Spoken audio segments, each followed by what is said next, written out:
Pessoal, boa tarde. Agradeço pela gentileza do convite, Pedro, em nome da Mecripole. Quero dizer que sempre é uma satisfação estar com vocês, né? E não seria diferente no dia de hoje. Bom, quando o Pedro tinha solicitado para que fizesse a fala, eu até tinha pensado em outro tema para a gente poder conversar um pouco a respeito, mas o tema seria bastante específico. Então, o tema que eu sugeri hoje, ele é um tema mais amplo e, portanto, mais aberto para a gente poder fazer essa conversa, esse debate que eu tenho certeza que não se encerra por aqui e também nem a missão da minha parte encerrar esse debate. Muito Eita, caiu aí, eita. Gente, eu estou falando, só um momentinho. Pedro, se você puder fechar os microfones, fazendo um favor. Sim, acho que já desligou. Então tá, obrigado. Então, como eu estava considerando, eu não pretendo encerrar o debate, né, no dia de hoje. Pretendo iniciar esse debate e continuar aí nos próximos dias, tá? Nos próximos meses, enfim, porque o que o Pedro também tem sugerido, eu também tenho percebido no grupo, é a criação aí de uma agenda propositiva de trabalho, tá? E nesse sentido, ninguém trabalha sozinho. Eu não trabalho, evidentemente vocês também não trabalham, tá? Então, as considerações que eu vou fazer é em razão desse trabalho coletivo, dessa agenda coletiva, que já se iniciou tem algum tempo, né? Tem aí pelo menos 20 anos de caminhada na geografia, e esse trabalho aqui, particularmente, é um trabalho que a gente vem debatendo com o tempo, mas ele é resultante de um convite que eu recebi do Caderno Prudentinho de Geografia, que pertence à Associação dos Geógrafos Brasileiros, lá de Presidente Prudente, da seção local de Presidente Prudente, para poder redigir no âmbito de um dossiê temático, né? Aí, para tanto, eu convidei a professora Mara Hora, que trabalha aqui comigo na Universidade Estadual de Mato Grosso do Sul, e o professor Giovanni, para a gente poder construir isso em conjunto. Até o professor Giovanni Silveira está aqui na sala, gostaria de agradecer, Giovanni, pela presença, tá?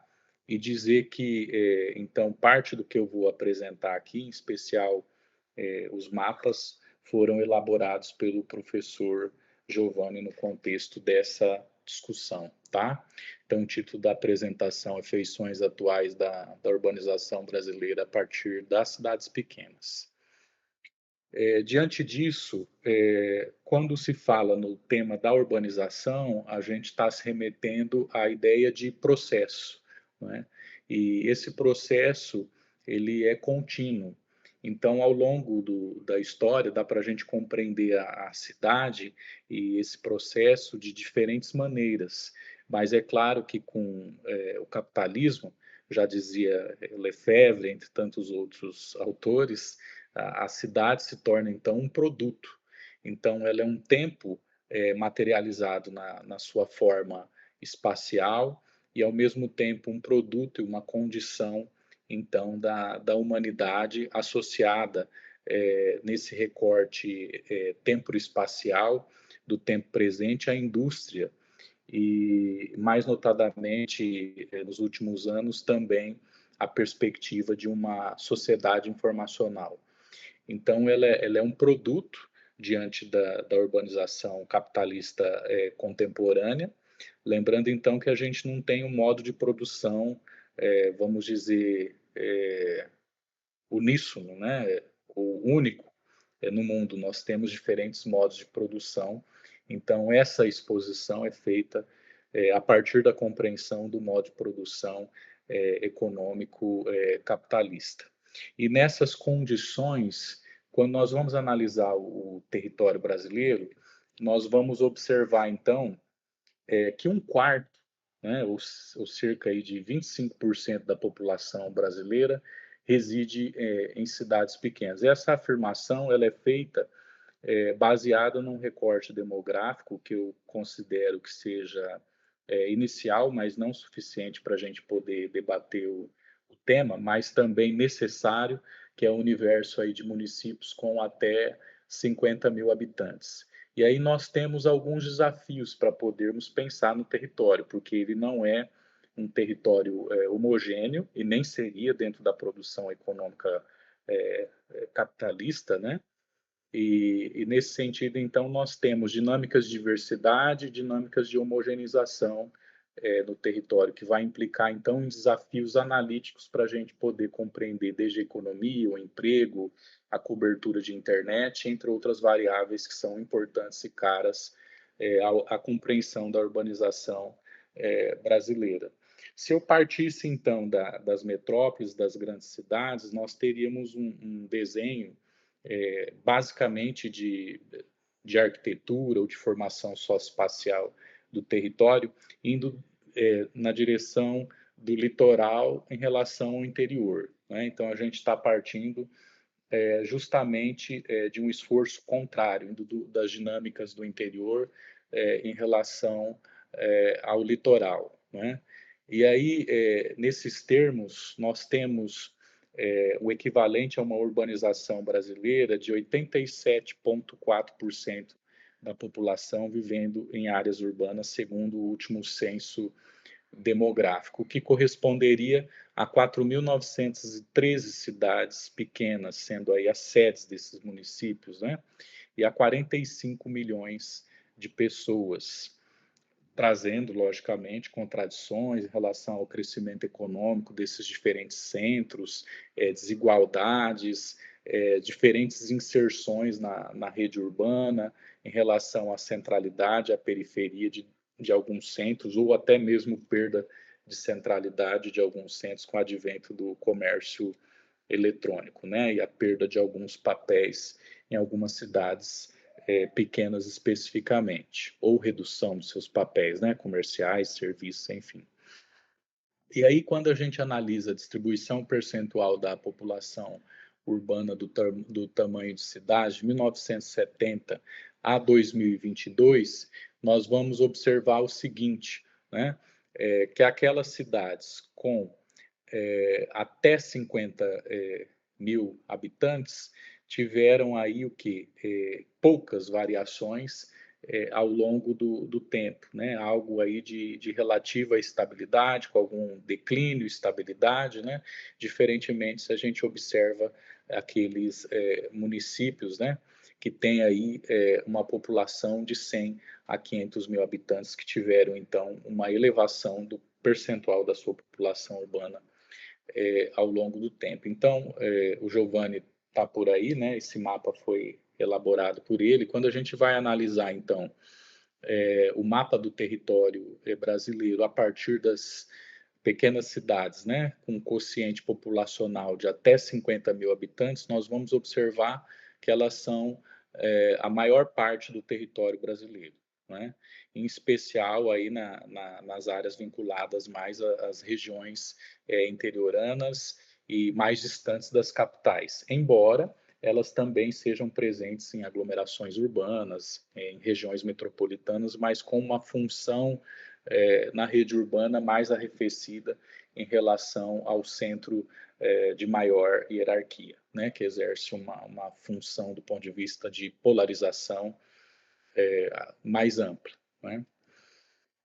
Aqui nós temos também um exercício feito nessa direção de ler o território a partir das cidades pequenas, mais estratificado no horizonte populacional de alguns estratos especificamente, que vão variar, então, de populações com municípios de até 5 mil habitantes, até chegarmos aí aos 50 mil habitantes. Então, nós vamos observar que os centros, então, que estão no patamar inferior da rede urbana são a maioria do ponto de vista da urbanização brasileira e da produção de cidades no tempo contemporâneo.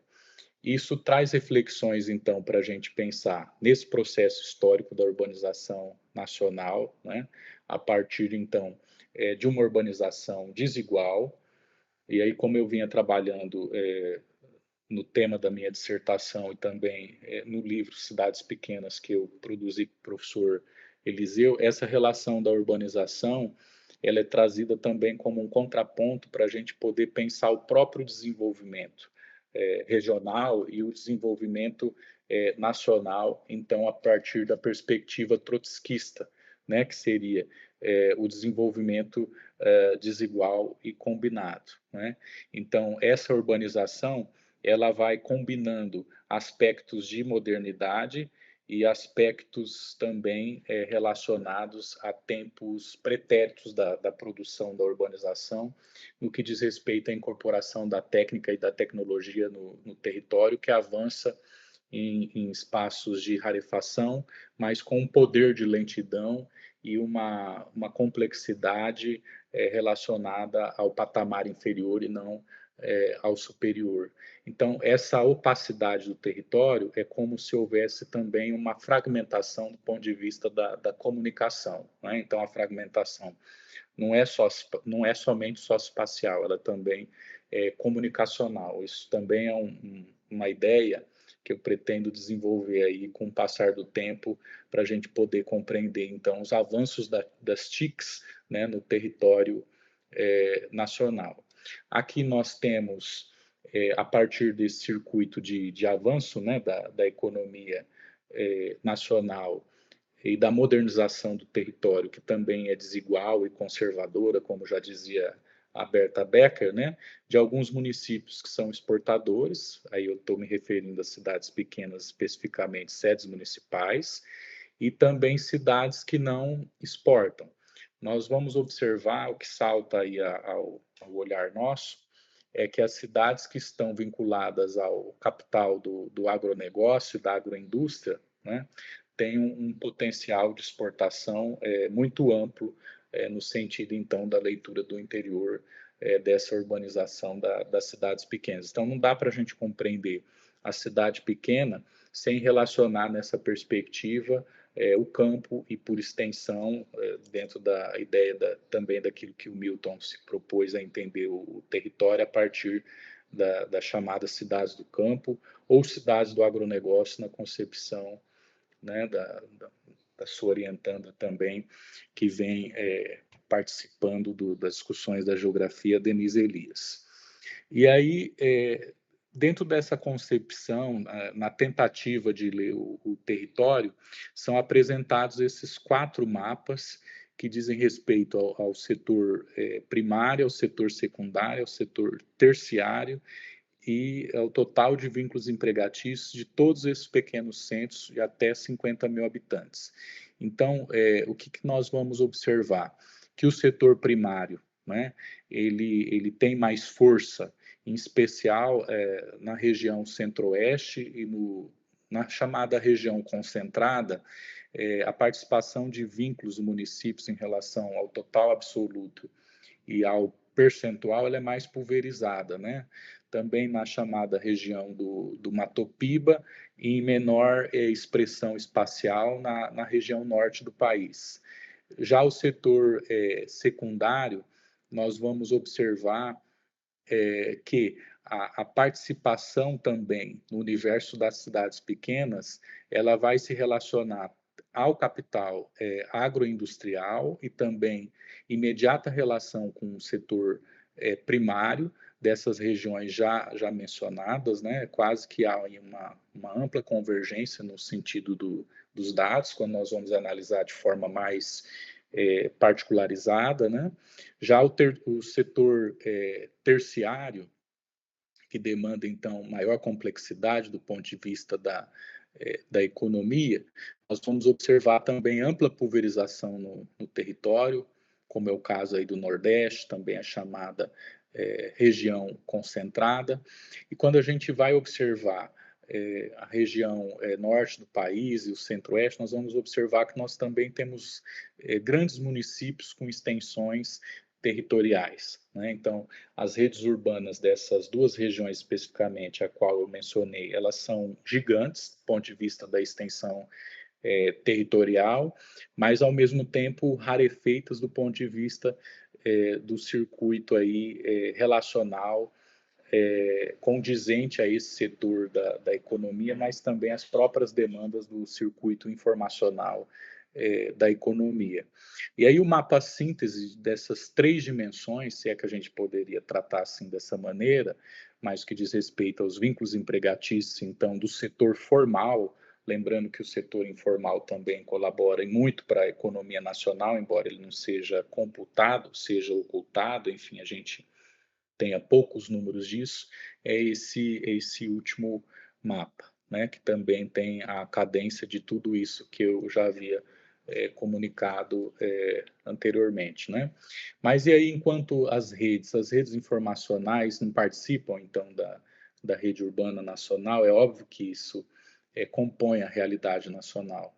E para lembrar um pouco disso, eu me embaso, então, no Rafestan, que vai dizer o seguinte, que toda rede é uma imagem do poder, ou mais exatamente, do poder do ou dos atores dominantes, né? Muito embora eu não goste aí da expressão atores, porque dá a impressão de um palco, né, para a gente poder compreender as redes, e eu seja muito mais adepto aí da linha crítica, a partir da perspectiva dos agentes.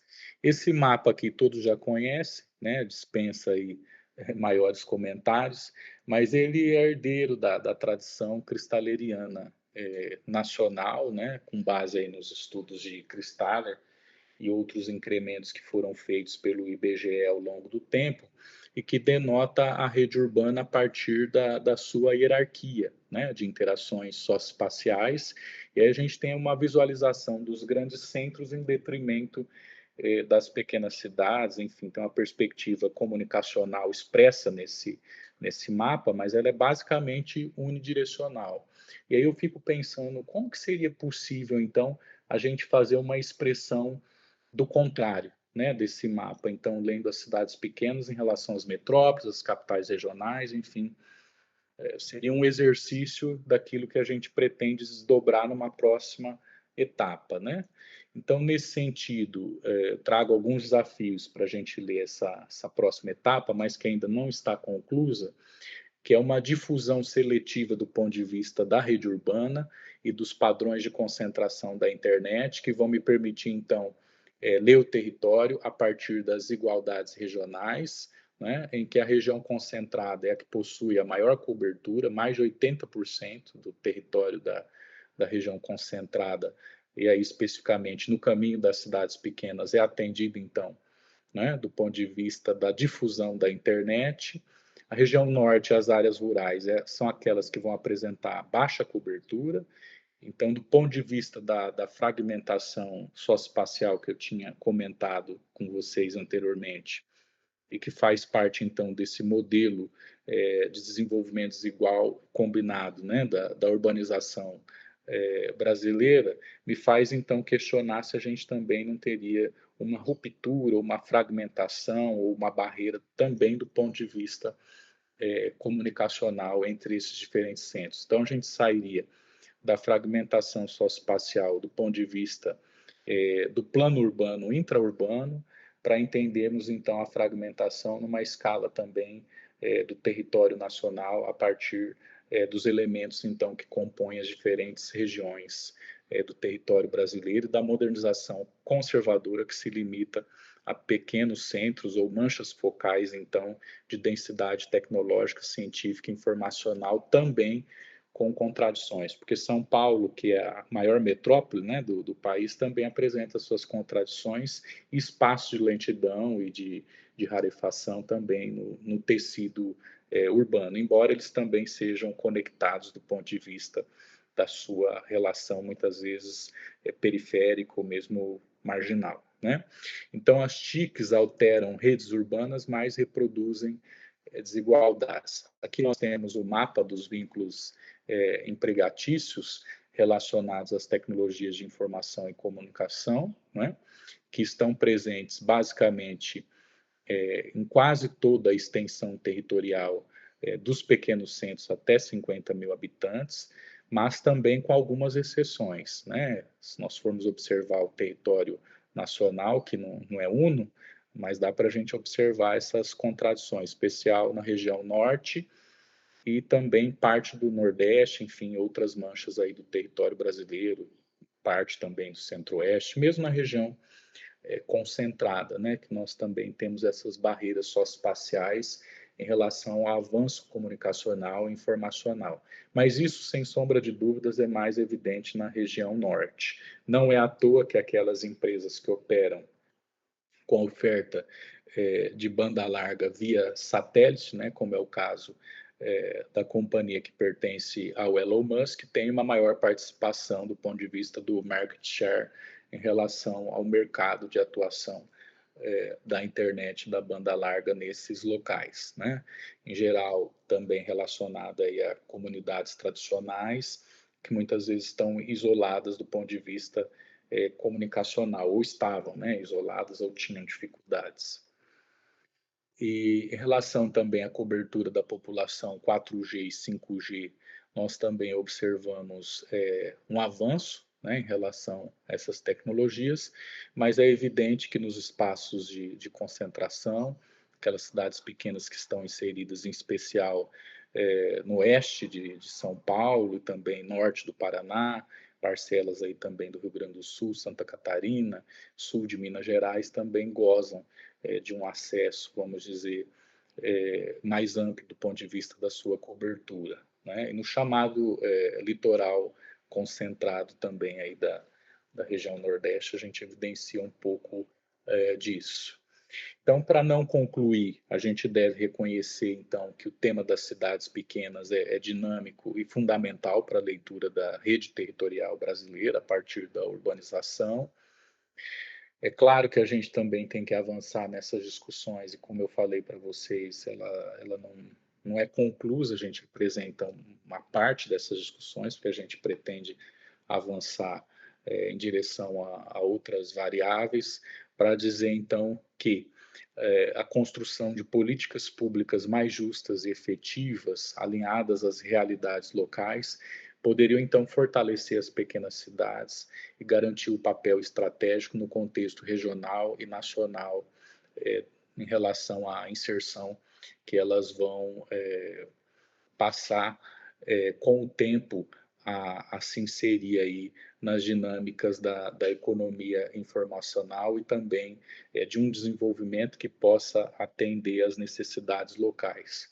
Agora, é claro que as dinâmicas de homogeneização do território, né, se contrapõem às dinâmicas locais, né? Então, nós temos aí um confronto em relação a essas duas escalas, né? Uma escala maior, então, vinculada à globalização, ditando, então, as dinâmicas de homogeneização e também difusão da internet no território e de mudanças na rede urbana, como eu já ressaltei em diferentes momentos, e, ao mesmo tempo, dinâmicas locais também atritando ou se colocando aí de forma contraditória esses múltiplos processos que estão associados às transformações da economia nacional e também internacional a partir do imperialismo de dados, né, vinculados à economia dos algoritmos. Tem uma autora, só para poder fechar, a Katia O'Neill, que ela diz o seguinte: os algoritmos, na verdade, eles se conformam como elementos de destruição em massa, né? Então, essa arquitetura pode nos levar, então, à destruição. E cabe a nós definir, então, qual que é o modelo de desenvolvimento a qual a gente gostaria de se inserir, né? Isso ela colocando uma visão pessimista, mas é claro que é possível também a gente ver um pouco de otimismo e de transformação, em especial a transparência pública e outras variáveis que poderiam ser pensadas a partir desse avanço, dessa mudança aí na dinâmica da rede urbana. Tá? Obrigado.